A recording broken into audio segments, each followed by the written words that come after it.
Today we're gonna try a new method that promises to elevate our style in 3 simple steps. Hello my love! And if you're new here, hi, I'm Bonnie.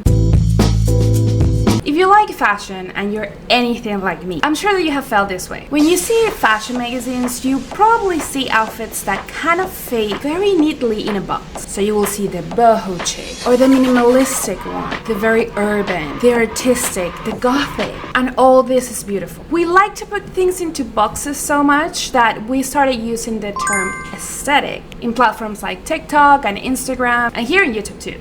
And the idea for the word aesthetic is to trying to find your tribe a little bit. So for example, the aesthetic of cottage core. So you will get images like this, minimalistic core, and so on and so on. However, every time that I try to pinpoint what's my aesthetic, I find myself in a pickle. Especially because this is actually really important to elevate your look. Because I absolutely love to feel minimalistic and elegant, but then when I do it like too matchy-matchy, I go, it doesn't really feel like me, it feels like pretty boring. But then if I go for boho, it's like I want to be more interesting and cool, then it feels like a costume on me. It doesn't really feel quite right. So since I'm really attractive to this kind of content, I've done different kind of tests. One of them, to elevate your style and make it very quick, we tried the capsule wardrobe. I actually made a video about that, and even though that it does work because it makes it super effective to get ready in the morning, I didn't have that feeling of like I'm happy with what I'm wearing. It's like, I mean, I don't look trash, but I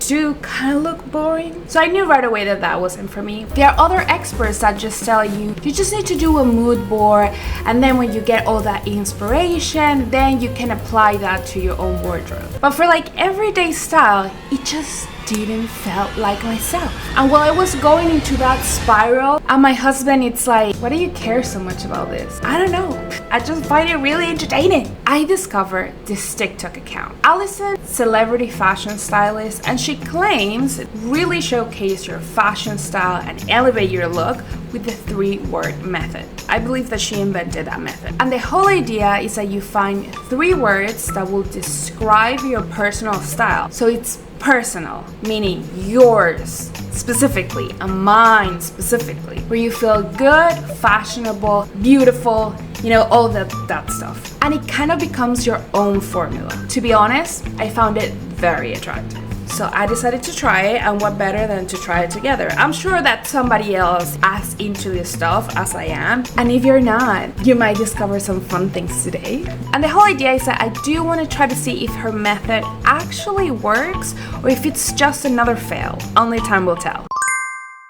So that we both can be on the same plane, I have to give you some examples about amazing personal style. People that really know how to elevate their look. They found their essence and it works every time. So yes, in one side we have things that are really on a box and that we can really pinpoint what's happening. But then in the other side we have people that it seems to be a little bit hard to pinpoint what their style is, but you can definitely recognize what they're doing. One example of doing things right, it's obviously Kate Moss. Even though that Kate Moss gives you that kind of boho-y kind of vibe, she also gives you an edgy vibe.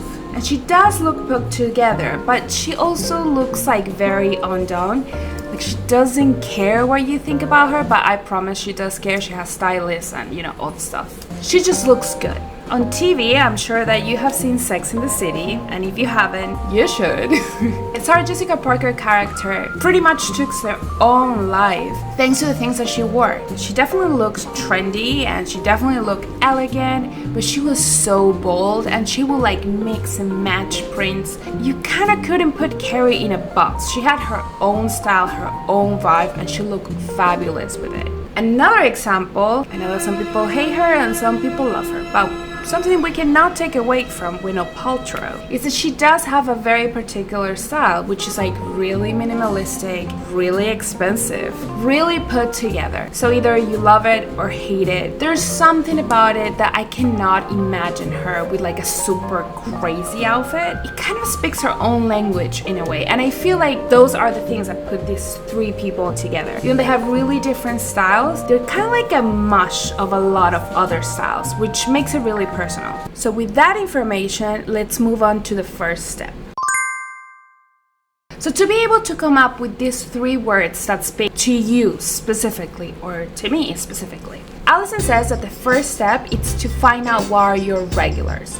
Those pieces that you wear all the time. It doesn't necessarily mean that you love these pieces the most, but these pieces are definitely in constant rotation. And hold on, I know that you might be thinking like you need to take your whole closet out, but this is not a Marie Kondo thing. We're not like organizing the closet. That might be something for another video, and let me know if you want to watch that in the comments. But I think that if you take a couple pieces, like 10 or 20, which that's what we're gonna do today, you're gonna get the vibe.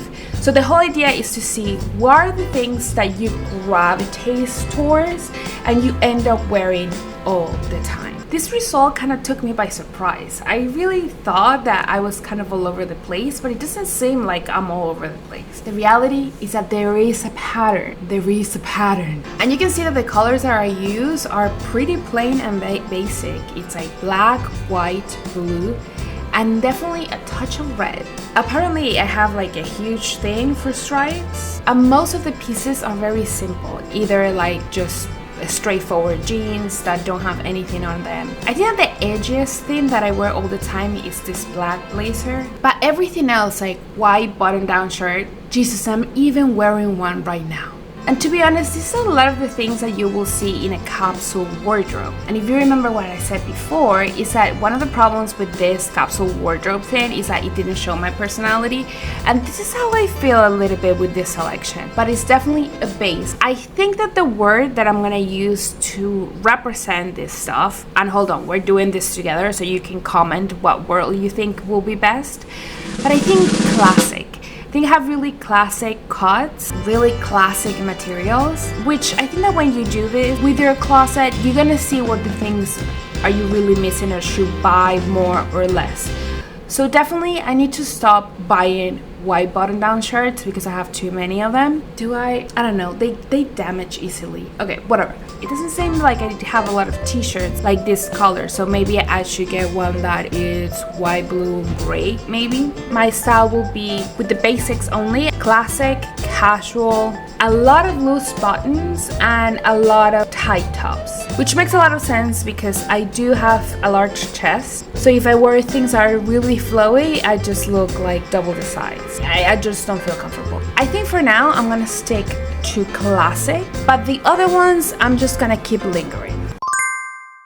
The second step is to keep finding patterns. You're supposed to look at somebody, some celebrity, some character in a TV show, somebody that you knew, I don't know, some influencer that you absolutely love their style and trying to see what you like about it or what draws you to that style. Keep in mind that style is not only the clothes but also the way they do their hair, their makeup, and all this stuff. But today I want to focus most of all on the clothes. So to do that, we should go to our Pinterest board. I'm obsessed with Pinterest, so I pin a lot of stuff. If you don't have this information, I'm sure that you can, think about somebody that you're like, oh my god, I really love their style. Which, by the way, Maria K 9085, you left me this question, and this is the perfect moment to answer it. Who is the best dressed female celebrity in your opinion? Love your videos. Thank you so much, Queen. I have a lot of people that I like. I mentioned them early in the video, but one of my favorites is Dakota. I love that she has a really sharp style and she has like some 70s vibe. So her style really feels like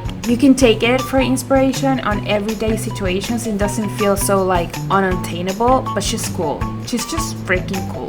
Alright, going to my favorite Pinterest board. There's one pattern that I see over and over again, and in my case it's definitely structured. I save a lot of stuff that have blazers on it, definitely bold and a little bit sexy, but it's a different kind of sexy. It's definitely not like the straightforward sexy, it's more like kind of European vibe of sexy, and I think that could be really much achieved because I like either the hair, they're showing a little bit of the shoulder. I think that's cool. Alright, I think that I will pick as my second word bold, especially because the structure part goes with the first word that I picked that it was classic, so I think it will be a little bit redundant. And one thing that I heard from Allison in one of her TikTok videos is that it's really nice when the words that you have kind of clash together, because then it feels more like you. And I remember just on the top of my mind that she gave the example of the Wholesome twins. Describing her style will be elegant but also undone, and that seems like it doesn't match. I mean, if you're really elegant and put together, you should be like super preppy, and that's not necessarily the way that we see them, so that clash kind of make it special. I think the second one will be bold. And then the third word, the way that we find it, it's the emotional word, meaning how do we want to feel when we're wearing something. I actually don't think that I need to think this too much. I have two words for this, and definitely it's comfortable or sexy. And I think that those two words might interchange depending on the occasion, but I think that being comfortable and kind of casual, it's a must for me. I think going for a lot of sneakers, like that comfort, that casual, is something that I particularly like. What's the emotion that you want to feel when you get dressed and you're confident or sexy or powerful, daring? Like, what is it? Let me know. So with that in mind, let's put a couple outfits together. Let's start with something that it's hard to style. So these funky pants can be a hit or a miss. We're gonna use the second word, which is classic. So this button-down shirt, nothing crazy. I went at a little bit of structure, but the most important word, it's comfortable, and for that, I'm wearing sneakers. If it wasn't for this formula, I probably would have worn a white flowy t-shirt, and that would have made it very boho. But this, I think it's more interesting. Let's do another one. This is very fun. So with the black dress, which I think we can agree it's pretty classic, but a little bit sexy. I'm gonna be bold in a different way, and it's gonna be with the mix of socks and shoes. And yeah, the shoes are pretty comfortable, but also to make it like that casual, comfortable look, I'm gonna use the accessories. One thing that you can notice in this process while I'm doing it is that it's very subjective, like what these words really mean. So casual might look in a way to me, then in a way to you or somebody else. I'm gonna give you two versions with this outfit. So starting with something very classic, our first word. Then the second will be bold. I'm gonna add this scarf, and I'm actually wearing sneakers here, so that's gonna be the comfortable part. And this makes me feel that I should have 4 words instead of 3, because I'm using a lot of structure with the blazers. But let's say that I cannot wear a blazer because it's just too hot. So I will put this on my hair, add a belt to make it a little bit more put together, more classic or structured.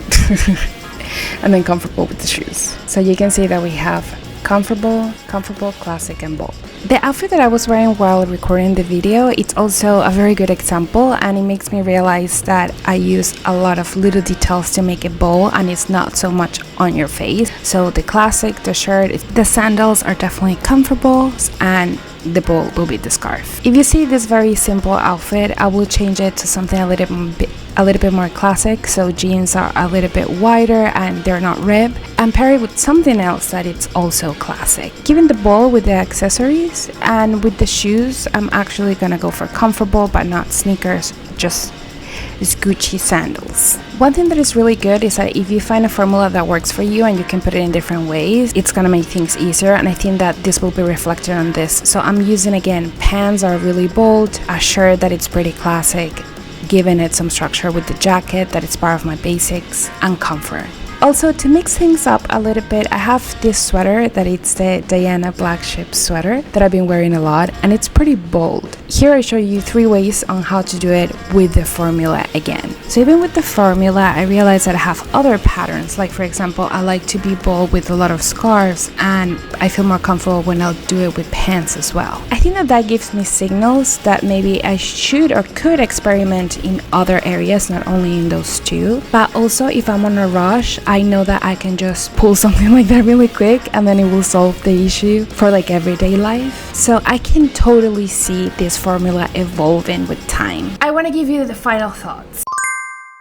Let's start with the bad things. The need to have some fashion knowledge. I think that a lot of people will take this for granted, but if you're somebody that really likes to look at magazines, like to read about design, and like to consume a lot of fashion or study fashion or do this professionally at some point, this is like a huge plus to be able to achieve this way easier because you already have some fashion knowledge in the background. While if you have no fashion knowledge at all, I will think that it might be a little bit harder to come up with the things that you absolutely like, to pinpoint them. It's not impossible, but definitely I feel like this style is gonna be better the more you know about fashion and fashion ideas and fashion concepts and all this stuff. The second thing will be that I don't think that this method is faster. So if you're looking for something that is like really convenient, and it's not about creativity, it's more about convenience, I think that I would recommend the capsule wardrobe.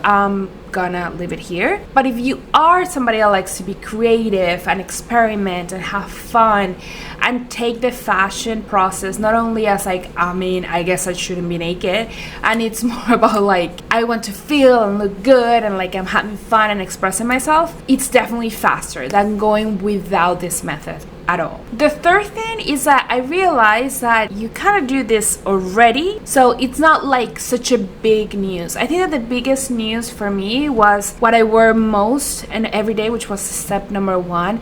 But then I realized that I've done videos before where I recommend to be like, just wear something that is really basic as hell and then go for something crazy. Listen, if you don't know what to wear, I have this formula that works for me every single time. You're gonna start with something basic, pumpkin spice latte basic, but then you're gonna go psycho. Basic plus psycho equals fun. But you don't need to go psycho. You can go just a little bit crazy, either shoes or one accessory. Let me go how it goes, and I would love to see your version. And I said that as like very intuitive, but when I disclose this method, it's kind of like the same point. It's like, well, I'm doing like something that it's casual, like very classic, and then I'm going for something bold. So I'm not like, you probably are doing this already, but I do think it's not really bad, because I think that just express the fact that this method works because it's giving you the essence of your personal style. Just I had to say something that, you know, you might pinpoint, like it's not like, oh my god, you know, like something that it's bad. In the good part, obviously you've seen the footage, you know that I'm into this already. Of all the methods that I tried, this probably might be one of the best ones. I think that this method, it's absolutely perfect to figure out if something doesn't feel right. So when you get dressed, you're like, oh my god, this is supposed to be right, this is supposed to feel perfect, and then it doesn't. You're like, oh, okay, maybe I'm missing a little bit of the sexy, or maybe I'm missing a little bit of the bold, or maybe something it's missing. This method is just perfect for that. I also think that this method does a really good job with something that I wasn't really expecting, and is reviving pieces that you already have in your closet. So things that you're like, I don't know how should I wear them, or if I will wear them at all. This will revive those pieces for sure. And one of the things that I love the most about this method is like it seems like it has no limitations, and you can really evolve with the more you know about fashion and what you like and what really express yourself. So that, I thought it was super cool. So if you enjoyed this video, give it a like. I would love to see your 3 words. If you create new outfits with it, tag me on my Instagram stories at BonnieRCM. I wanna see them, and I would love to share them too. So let me know if I can share them. Subscribe to become part of the family, and see you next time.